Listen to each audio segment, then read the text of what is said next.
Push in ইস্যুটা নিয়ে আমরা খুবই কনসার্ন। এটা সরকারের পক্ষ থেকে, আমাদের বাহিনীর পক্ষ থেকে আমরা কেউ চাই না যে পুশিনের মতো ঘটনা ঘটুক।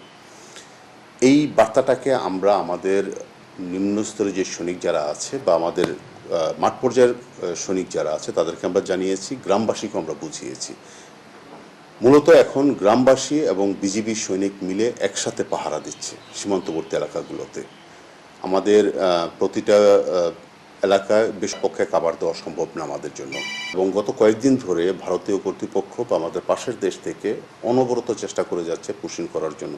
তারা সীমান্তের লাইটগুলো বন্ধ করে দিচ্ছে এবং সুযোগ খুঁজছে কোথা দিয়ে তারা বাংলাদেশের ভিতরে তাদেরকে পুশিং করবে। এটাকে আমরা প্রতিরোধ করেছি, এখন পর্যন্ত করে যাচ্ছি।